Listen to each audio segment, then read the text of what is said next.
Dios les bendiga, hermanos.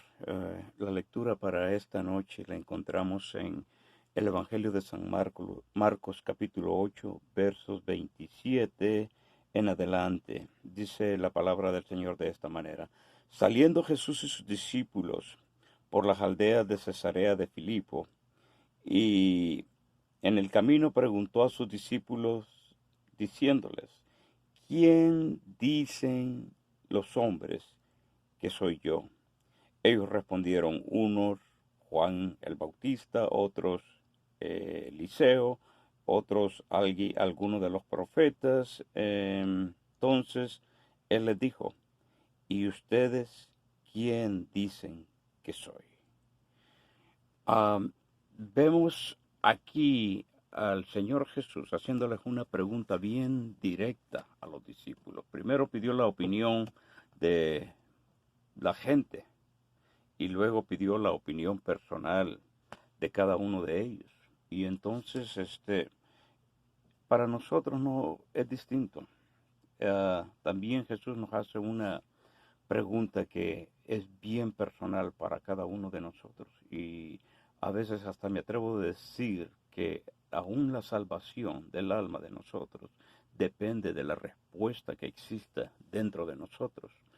Ah, Ponga su nombre. Yo voy a poner el mío. A mí viene el Señor y me dice, y Felipe, ¿quién dices que yo soy? Y entonces yo tengo que saber exactamente lo que Él es para mí. ¿Me entiendes? No, y entonces aquí viene una situación que le tiene que dar una perspectiva nueva a nuestra forma de mirar nuestra fe, de cómo practicar nuestra fe. Hay un montón de cositas que se derivan de esta pregunta que en realidad es bien importante, como les dije anteriormente, que este principio esté bien sembrado en el corazón de nosotros. ¿Quién dices que yo soy?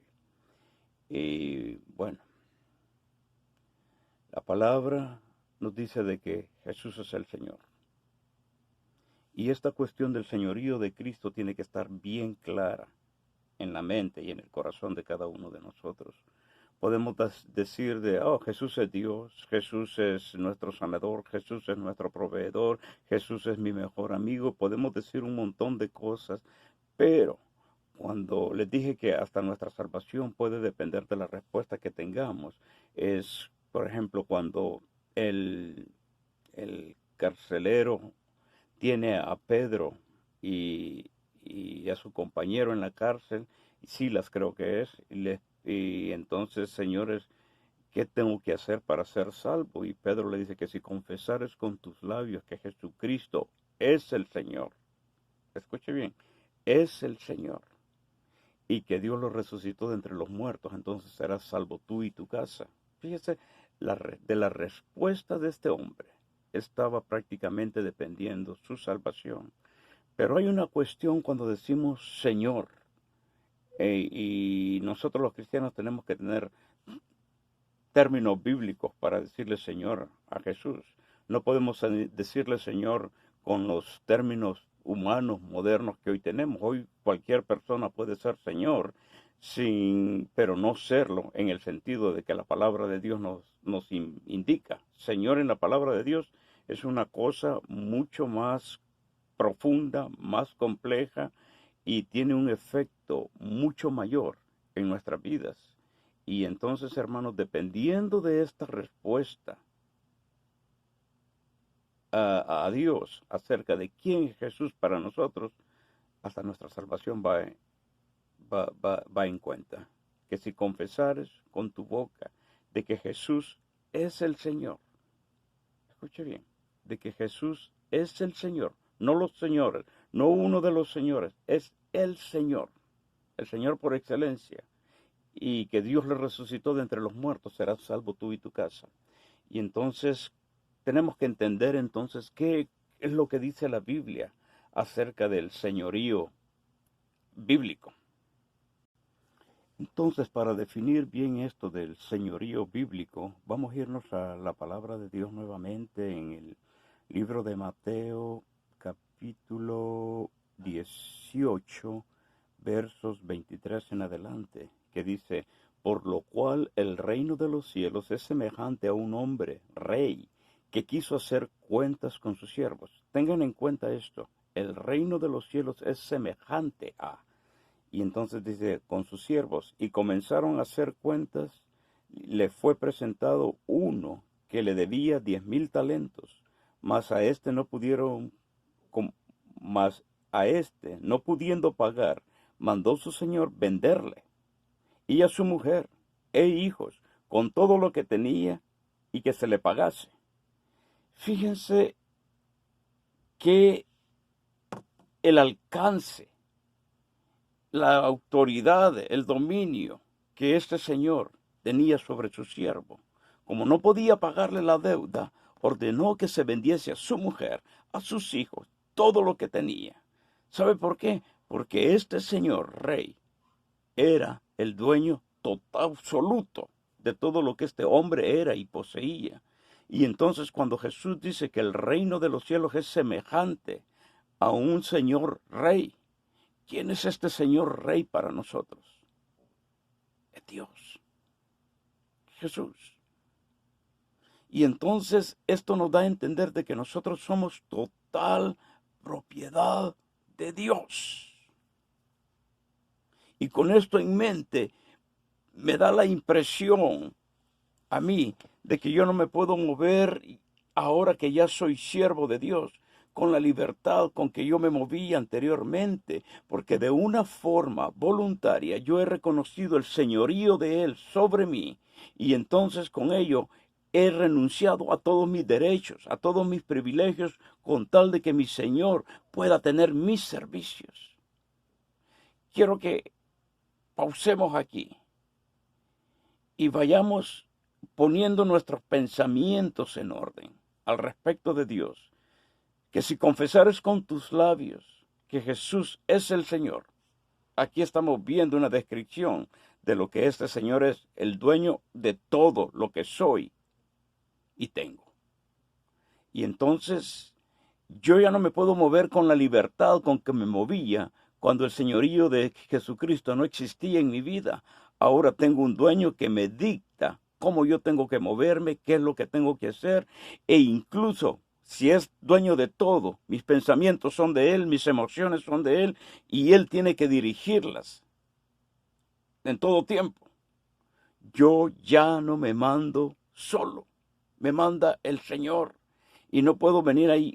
Hay muchos cristianos que todavía están teniendo problemas con lo que eran anteriormente y creen que pueden sacar su ego, pueden sacar su carne, pueden sacar sus conclusiones, sus conceptos, un montón de cosas que ya no tienen que estar en Él porque voluntariamente se las hemos entregado a nuestro Señor y las siguen sacando. Y al seguirlas sacando, lo que estamos diciendo, sí eres mi Señor, pero en cierta forma, no absoluto, sino que de manera parcial. Entonces, tenemos que pensar, ¿no está poniendo esto en juego mi salvación? Si estoy confesando con mis labios que Él es mi Señor, en términos bíblicos, eso implica de que Él es dueño de todo mío. Yo no me mando solo, yo no puedo sacar mi carne, yo no puedo sacar mis emociones, yo no puedo sacar mis conceptos, ni mi intelecto, ni nada de eso, y anteponerlo a la autoridad de Él, al dominio de Él, al señorío de Él. Soy del Señor. Y esto, hermanos, yo pienso que le da en la torre a todos los conceptos que podríamos haber tenido acerca de Dios. Porque hay muchos que creen, pues, donde está el Espíritu de Dios, ahí hay libertad. Sí, libertad para servirle a Dios, libertad para volver a Dios, libertad para ser siervo de Dios. No es la libertad que creemos, ahora puedo hacer lo que me dé la gana. No. Hay que agarrar las cosas en contexto. Ahora soy libre para entregarme a aquel que se dio todo por mí. Y tal parece que aún nuestra oración tiene que ser: Señor, hágase, Señor, tu voluntad en mi vida como se hace allá en el cielo. Y hay muchos de nosotros que no lo entendemos. Hay muchos de nosotros que tenemos, como muchas veces lo digo en mis predicaciones, tenemos planes, tenemos proyectos, tenemos sueños, tenemos cosas que quisiéramos obtener, tener, no sé, hay un montón de cosas que emanan del ego que muchas veces las anteponemos a Dios, a la, a la, a la a la autoridad de Dios. Y entonces me pongo a pensar, ¿no será que yo tengo que pedirle permiso a Dios para hacer cualquier movimiento en mi vida? Para admitir en mi vida cosas que no van con la voluntad de Él. Ok, yo soy enojón, digamos. Se me pelan los cables a cada rato. Pero eso es algo que Dios no quiere en mi vida. Y Él es mi Señor. ¿Qué tengo yo que hacer con esta emoción? ¿Dejarla que corra su curso o ir en oración, en ayuno y decirle al Señor, Padre, todavía encuentro que esto que no te agrada de mí está presente en mí, te lo entrego y por favor te pido que me cambies, que me transformes y que no, en la medida que tú quieras, Dios mío, vayas eliminando todo aquello que no tiene que estar aquí en mi corazón ni aquí en mi mente. Cuando decimos que andamos buscando el rostro de Dios, esta es la oración. Este es el tipo de oración a la cual nos referimos. Buscar el rostro de Dios, buscar la voluntad de Dios para nuestra vida. Pero hay mucho cristiano que no sabe orar así. Hay mucho cristiano que lo que hace es pedir, pedir, pedir, dame, dame, dame, cuídame, protégeme, dame salud, dame prosperidad, dame dinero, y estamos pidiéndole a Dios todo el tiempo. Pero nunca llegamos a ese punto de decirle, Señor, quita de mí lo que no te gusta. Cámbiame, transfórmame. Yo quiero ser un testimonio para el reino de los cielos. No estoy aquí para agradarme a mí mismo, estoy aquí para agradarte a ti. Jesús mismo lo dijo, mi comida es hacer la voluntad del que me envió, que es el Padre Celestial. ¿Cuántos de nosotros de una manera concienzuda, de una manera voluntaria, andamos buscando el hacer la voluntad de Dios? Gálatas, capítulo 5 de Gálatas nos habla de las obras de la carne que no tienen que estar presentes en nuestra vida, pero nosotros las seguimos practicando, las seguimos haciendo como que si nosotros fuéramos los dueños de nuestra vida. Una frase bien común, es que yo así soy. Y hermanos, ya no es así soy, así eras. Tenemos que ir renovando nuestra mente. Tenemos que ir, hermanos, permitiendo que Dios haga el trabajo de regeneración en nosotros. Que Dios vaya replicando su plan original en nosotros. Ya no se trata de nosotros, se trata de Dios en todo tiempo. Ya no somos el centro del universo, Él es el dueño, Él es el Señor a quien yo confesé para salvación de mi alma. Y si yo no dejo que Él sea el dueño, yo no dejo que Él sea el Señor, yo no sé a dónde queda mi salvación. Tengo que pensar en esto. Ya no me mando solo. ¿No sabéis, decía Pablo, que sois templo del Espíritu Santo, que somos propiedad del Espíritu Santo y que el Espíritu os desea de una manera celosa? Jesús es el ejemplo máximo de esta aceptación del señorío de Dios. Mi voluntad, mi comida es hacer la voluntad del que me envió. Después encontramos a través de la palabra de Dios siervos, personajes que personifican esta sumisión al señorío de Dios. Pablo, desde un principio, cuando Pablo iba camino a Damasco persiguiendo a la iglesia y que el Señor lo tumba, sus primeras palabras fueron, Señor, ¿qué quieres que yo haga? En el momento que él tiene ese encuentro con Dios, También el sentir, el concepto del señorío de Dios germinó en él y él lo expresó: Señor, ¿qué quieres que yo haga? ¿Cuántos de nosotros le decimos a Dios: Señor, ¿qué quieres que yo haga?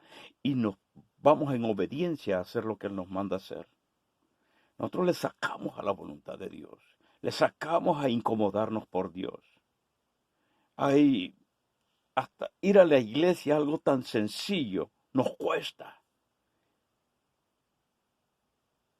Congregarnos, amar al prójimo, a veces no nos viene bien fácil, se tiene que luchar contra eso, pero hay cosas que al respecto de la obediencia que son tan pequeñas, y por el hecho de que los apetitos carnales, nuestras inclinaciones son mucho más fuertes que la voluntad de Dios, acabamos haciendo lo que a nosotros nos parece mejor. Hay mucha gente que dice: pues esto se trata de ser bueno, de ser malo. No, hermano, se trata de ser obediente a Dios. No se trata de ser bueno, no se trata de ser malo. Obediente a Dios.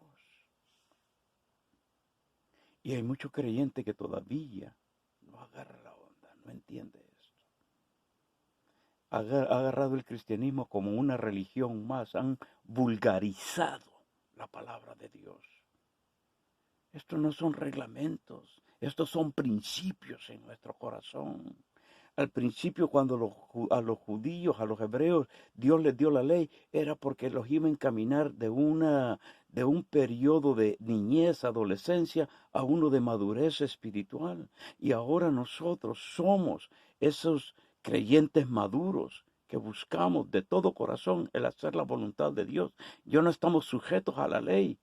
¿Por qué? Porque ya crecimos, porque ya maduramos, porque la ley fue escrita en nuestros corazones y queremos obedecer a Dios. No tenemos que andar resintiendo la voluntad de Dios en nuestra vida, sino que la recibimos con agrado, con alegría. Queremos agradar a Dios, queremos honrarlo, glorificarlo, obedecerlo. Que Él sea lo primero en nuestra vida. Hágase, Señor, tu voluntad en nuestra vida. Eso tiene que ser, hermano, lo que impere en nuestra mente y corazón. Pero en realidad, ponte a pensar, hermano. Hasta ahora, desde que te convertiste, hasta este punto que estás ahorita, escuchándome a mí,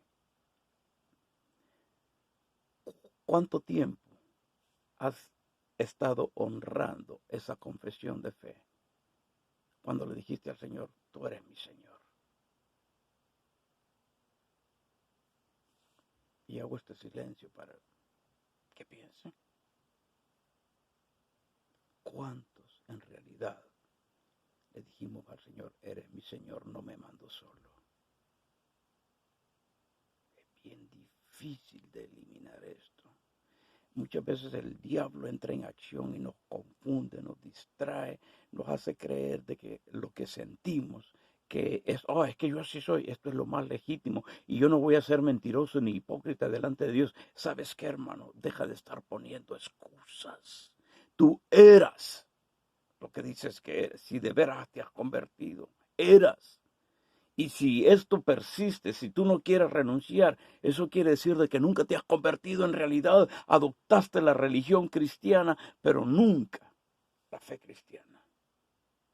Y eso es una gran diferencia entre si te vas al cielo o te quedas, o te vas al infierno. No debería de tener dificultad para decir la palabra infierno, pero algunos se asustan cuando la oyen. Pero el que más habló del infierno fue Jesucristo. Así que, hermano, examínate. Mira dentro de ti. ¿Qué tan Señor es el Señor?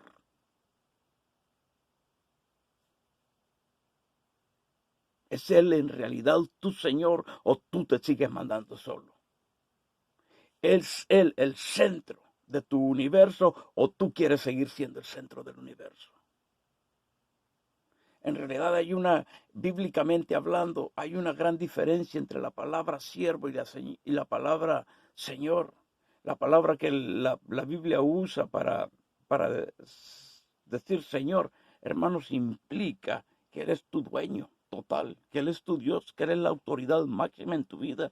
Y la palabra siervo implica de que tú no tienes ningún derecho ni privilegio. Todo se los has entregado a Él y hace lo que Él dice. Aun cuando no quieres, aun cuando te incomoda.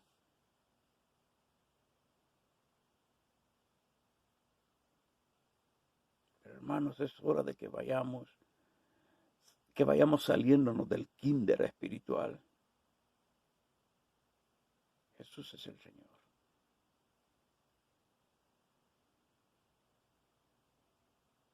Jesús es el Señor. No solamente mi amigo, no solamente mi sanador, no solamente mi protector, mi Señor. Y de aquí parte la seguridad de mi salvación. Vamos a orar. Padre amado, en el nombre de Jesús. Quizá, Padre Santo, haya alguien escuchando este mensaje que ha creído todo este tiempo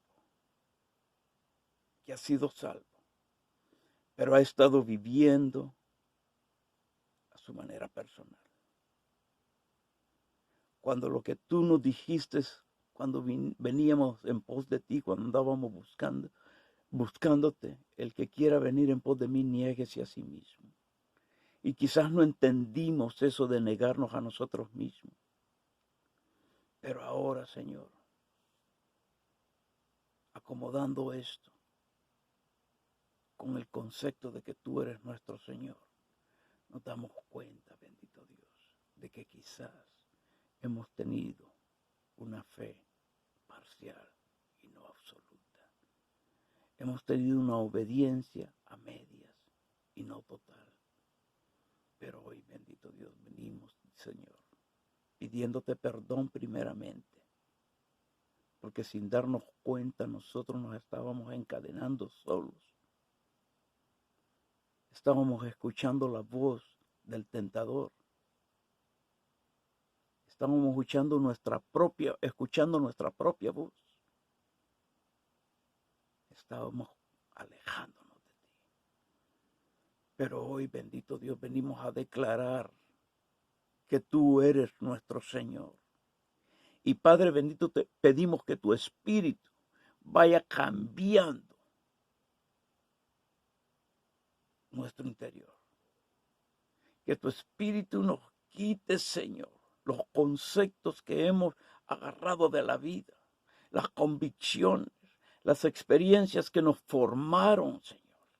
Todo eso, Padre Celestial, es basura. Lo que queremos, Dios mío, es estar agarrados de tu mano a los pies tuyos.